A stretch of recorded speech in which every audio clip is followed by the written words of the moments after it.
782 rivets, 382 self-tapping screws, 99 metres of welding, an aluminium body shell that weighs just 210 kilograms.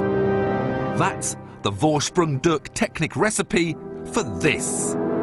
The £76,000 R8, the brand new 187-mile-an-hour Audi supercar. Ask Audi what it is and they make no bones about it. This is their fastest ever production road car and a direct rival to the Porsche 911 Carrera 4. Now that's fighting talk.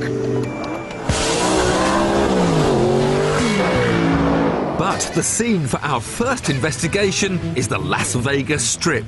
Is the R8 a head-turner? There's no stiffer test than here. Every square inch of the strip is designed to grab your attention by the lapels.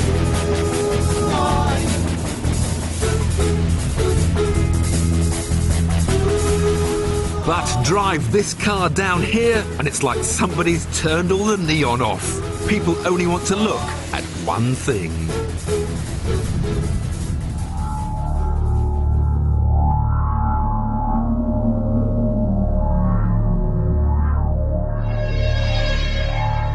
It looks stunning.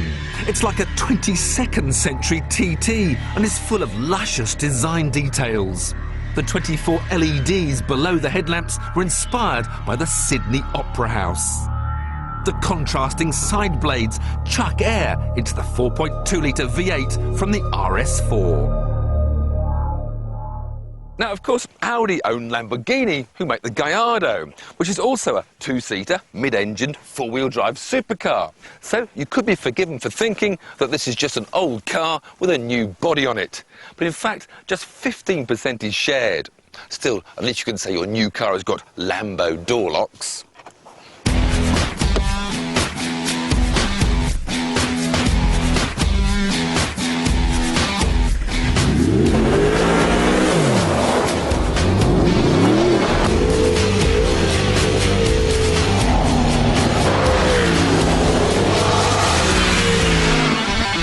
This is a car that you just instantly melt into.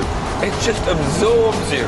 It's got wonderful tactile steering that feels the surface of the road, and this gear lever and gearbox, I just love clacking it from one gear to another. You can, of course, have the latest R-tronic flappy pedal, but please don't bother. It costs an extra £5,200, and it's just half the fun.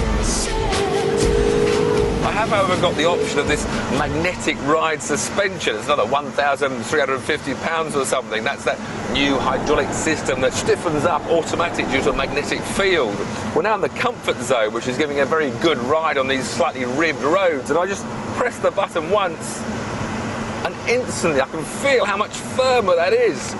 But there's a time and a place for sport mode. For now, we'll stick in comfort mode, which seems to fit the mood of this car very nicely. Comfy seats, wonderful all-round visibility, a very airy feel to the cabin. This is a car you could cruise a long way in and never feel tired. The fact is, the R8 is a very practical proposition. The luggage compartment is a healthy 100 litres and there's extra storage space behind each seat. The 4 grand Bang & Olufsen stereo is magnificent and the build quality is superb. This is the only car in the world that gets subjected to a CT scan, a high-resolution X-ray normally used in hospitals to check for imperfections invisible to the human eye. So the R8 does the boring stuff very well, but this is a supercar. So the question is, how well does it do the exciting stuff?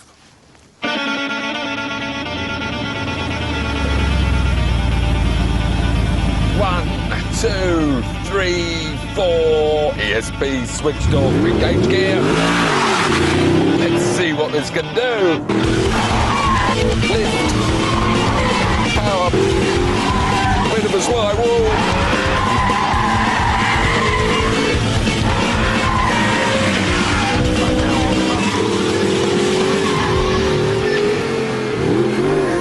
Oh, and a typically rather rather bogged down four-wheel drive start straight into a slalom where the change of direction is very impressive with a little kick in the tail. It's a bit of a surprise. The steering feel that felt good on the road is even better out on the racetrack. And the engine picks up so beautifully. The gears are quite low, they haven't got silly, tall first and second gears. And the engine response is magic, and it sounds so good as well.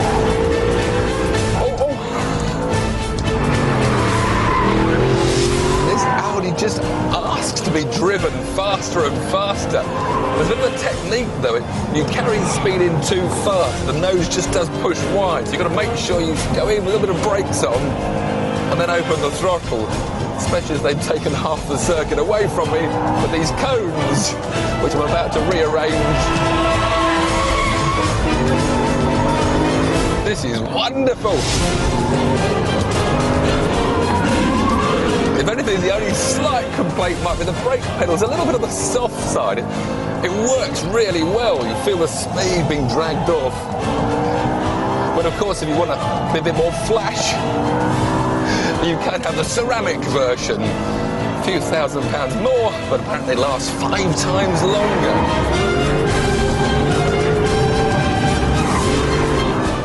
It's brilliant. It's a real driver's track car. And that's not what I expected. Wow, that just looks amazing. But why didn't you expect it to be so good?